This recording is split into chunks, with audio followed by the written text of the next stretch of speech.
एक मुल्क जो दुनिया की सबसे बड़ी फौजी ताकत बनने के ख्वाब देख रहा है, लेकिन जब हकीकत सामने आती है तो सब कुछ उल्टा नजर आता है।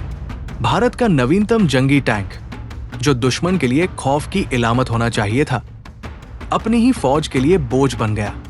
एक राइफल जो फौजियों की हिफाजत के लिए बनी, वही मैदान जंग में उनके लिए सबसे बड़ा खतरा बन गई।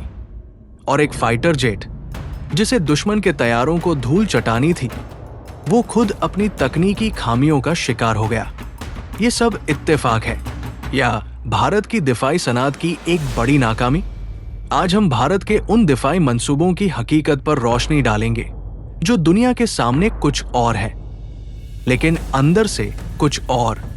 अस्सलामु अलैकुम, आप देख रहे हैं ब्रेनी बॉक्स ऑफिशियल। हेडलाइंस आपने देख ली, अब हम वीडियो को तफसील से समझने की कोशिश करते हैं। जरा तसव्वुर कीजिए, एक मुल्क जो खुद को आलमी ताकत बनाने के ख्वाब देख रहा हो, जो हर मैदान में खुद को नाकाबिले तस्खीर साबित करने की कोशिश कर रहा हो, मगर जब बात आए अपनी फौजी ताकत और दिफाई मंसूबों की, तो हकीकत कुछ और ही कहानी सुनाती है। भारत की मिलिट्री टेक्नोलॉजी में खुद इन्हिसारी की कोशिशें बार बार नाकामी से दो चार हो रही हैं, और इसके बड़े बड़े दिफाई मंसूबे मैदान में उतरने से पहले ही कमजोरियों का शिकार हो जाते हैं।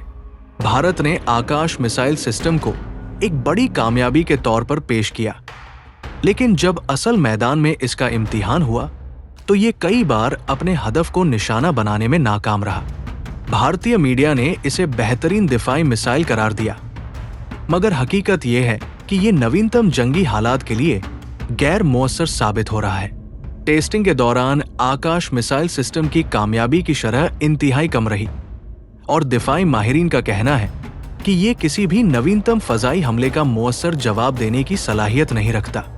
यहाँ सवाल ये पैदा होता है कि अगर ये मिसाइल हकीकी जंगी हालात में नाकाम हो जाए तो भारत की हिफाजत कैसे करेगा? और फिर आता है भारत का सबसे ज्यादा मुतनाजिया प्रोजेक्ट, तेजस लड़ाका तैयारा।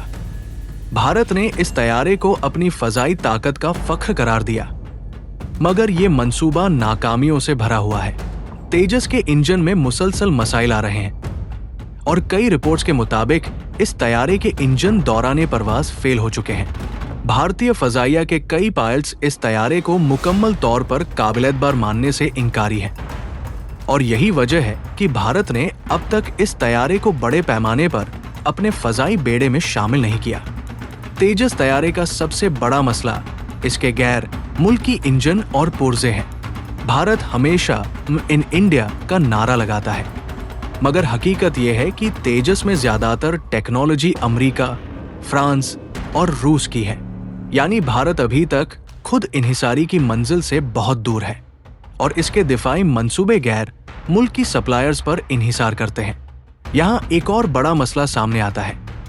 भारत की मिसाइलें और जंगी तैयारे सिर्फ पुरानी जंगी हिकमत अमली के मुताबिक बनाए गए हैं, जबकि आज दुनिया ड्रोन्स, ऑटोनोमस वेपन्स और साइबर वारफेयर की तरफ जा रही है। भारत के ज्यादातर दिफाई मंसूबे पुराने नजरियात पर मबनी हैं, और यही वजह है कि इनकी कामयाबी मशकूक होती जा रही है। भारत के दिफाई माहिरीन खुद मानते हैं कि अगर इसकी फौज को वाकई मजबूत बनाना है तो सिर्फ जुबानी दावे काफी नहीं, बल्कि अमली इकदामात करने होंगे। लेकिन क्या भारत वाकई अपनी दिफाई ताकत को हकीकत में बदल सकेगा, या ये भी सिर्फ मीडिया के प्रोपगेंडे तक महदूद रहेगा? आपका क्या ख्याल है? क्या भारत की मिलिट्री टेक्नोलॉजी में नाकामियां इसके आलमी अज़ाइम के लिए खतरा बन सकती है? अपनी राय कमेंट्स में दें, वीडियो को लाइक करें और शेयर करें ताकि ये हकीकत सब तक पहुंचे। भारत की दिफाई नाकामियों की कहानी यही खत्म नहीं होती, बल्कि जैसे जैसे पर्दा उठता जा रहा है, हकीकत और भी ज्यादा हैरान करने वाली होती जा रही है। वो मुल्क जो अपनी फौज को नाकाबिले तस्खीर बनाने के दावे करता है, वो आज भी अपने सबसे बड़े दिफाई मंसूबों में बुरी तरह नाकाम हो रहा है। चलो जरा निर्भय क्रूज मिसाइल की बात करते हैं, जिसे भारत ने टॉमहॉक मिसाइल के मुकाबले में खड़ा करने की कोशिश की, मगर हकीकत में ये मिसाइल अपने ही लॉन्च के दौरान जमीन बोझ हो जाता है। कई टेस्ट फायरिंग में ये ठीक से हदफ तक पहुंचने में नाकाम रहा, और जब पहुंचा भी तो निशाने पर लगने की बजाय कहीं और जा गिरा। भारतीय मीडिया ने कई बार इस मिसाइल की कामयाबी का ऐलान किया, मगर अंदरूनी रिपोर्ट्स बताती हैं कि ये मिसाइल अब तक मुकम्मल तौर पर ऑपरेशनल ही नहीं हुआ। अब आते हैं भारतीय फौज के सबसे महंगे और सबसे बड़े मंसूबे राफेल डील की तरफ। भारत ने फ्रांस से राफेल तैयारे खरीदने पर अरबों डॉलर खर्च कर दिए, मगर इस पूरे मुआहिदे में इतनी करप्शन निकली कि खुद भारतीय अपोजिशन ने अपनी हुकूमत पर सवाल उठा दिए। भारत ने हर राफेल तैयारा फ्रांस से तकरीबन 9 करोड़ डॉलर यानी तकरीबन 25 अरब भारतीय रुपए में खरीदा, जबकि यही तैयारा दूसरे मुल्कों को कम कीमत में फराहम किया गया। यानी भारत ने सिर्फ शोशाह के चक्कर में महंगे दामों सौदा कर लिया और इसके बाद भी अपनी फजाई ताकत में कोई बड़ी तब्दीली नहीं ला सका। अब चलते हैं भारत के नवीनतम फ्यूचर इन्फैंट्री सोल्जर सिस्टम यानी FINSAS प्रोजेक्ट की तरफ। भारत ने अपनी फौज को मुस्तकबिल के सिपाही बनाने का ख्वाब देखा, जिसके तहत फौजियों को नवीनतम गन्स, स्मार्ट हेलमेट और हाईटेक टेक्नोलॉजी फराहम की जानी थी। मगर हकीकत में ये मंसूबा फाइलों से निकल ही नहीं पाया। आज भी भारतीय फौज के ज्यादातर सिपाही पुराने जमाने के असलाह से लड़ रहे हैं और जो नवीनतम हथियार मिले भी वो या तो खराब निकले या नाकारा हो गए। ये सब कुछ देखकर एक बात तो वाजे हो जाती है कि भारत सिर्फ दावे करने में माहिर है, मगर जब मैदान में कुछ करने की बारी आती है तो बस खामोशी छा जाती है।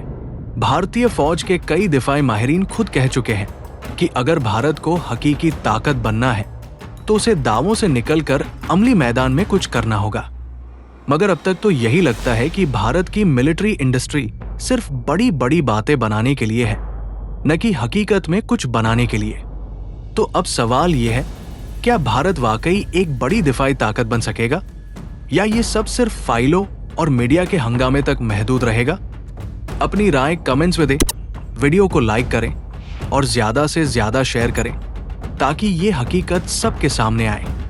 भारत के दिफाई मंसूबों की नाकामियों की फहरिस्त यही खत्म नहीं होती, बल्कि जैसे जैसे गहराई में जाए और भी चौंका देने वाले हकीकत सामने आते हैं। भारत की मेक इन इंडिया मुहिम के तहत बनाए गए कई मंसूबे अभी तक मुकम्मल होने के करीब भी नहीं पहुंचे और जो मुकम्मल हुए वो भी आलमी मेयार पर पूरा नहीं उतरते। एक और बड़ी नाकामी अर्जुन मेन बैटल टैंक की है, जिसे भारत ने अपनी फौज के लिए नवीनतम टैंक के तौर पर मुतारिफ करवाया। लेकिन जमीनी हकीकत यह है कि ये टैंक इतना भारी और सुस्त है कि इसे मैदान जंग में चलाना ही मुश्किल हो जाता है। भारतीय फौज ने इसे मुकम्मल तौर पर कबूल करने से इनकार कर दिया और आज भी ज्यादातर भारतीय टैंक रूसी T-90 पर इन्हिसार कर रहे हैं। अगर भारत अपनी ही तैयार की गई टेक्नोलॉजी पर भरोसा नहीं करता तो दुश्मनों के खिलाफ कैसे मुअस्सर साबित होगा? इसके अलावा इंसाज राइफल जो भारतीय फौज के लिए बनाई गई थी वो भी इतनी खराब निकली कि फौजियों ने शिकायत कर दी। अक्सर ये राइफल शदीद गर्मी में जाम हो जाती, कभी खुद ब खुद फायर होने लगती और कभी इसमें गोलियां सही तरीके से लोड ही नहीं होती। नतीजा ये निकला कि भारतीय फौज ने इसे अपने ही मुल्क में मुस्तरद करके गैर मुल्की राइफलें मंगवाने का फैसला कर लिया। बात सिर्फ यही नहीं, बल्कि भारत ने अपने जंगी जहाजों के लिए बाहरी बेड़ा बनाने की कोशिश की, जिसमें इंस विक्रांत शामिल था। ये एयरक्राफ्ट कैरियर पहले ही दिन से मसाइल का शिकार रहा और कई दिफाई माहिरीन ने कहा कि ये अमरीकी या चीनी एयरक्राफ्ट कैरियर्स के मुकाबले में इंतहाई कमजोर और नाकाफी है। भारत के पास बाहरी जंग के लिए दरकारी नवीनतम असलाह और सिस्टम मौजूद नहीं और यही वजह है कि इसका नेवी बेड़ा आज भी ज्यादातर रूसी और फ्रांसीसी टेक्नोलॉजी पर इन्हिसार करता है। अब सवाल ये पैदा होता है कि अगर भारत वाकई आलमी ताकत बनने का ख्वाब देख रहा है तो क्या सिर्फ दावे और प्रोपेगेंडे से काम चलेगा या फिर अमली तौर पर कुछ साबित करना पड़ेगा? भारत की दिफाई नाकामियां एक खुली हकीकत है और इसके कई मंसूबे पैसों और वक्त के जिया के सिवा कुछ साबित नहीं हो रहे।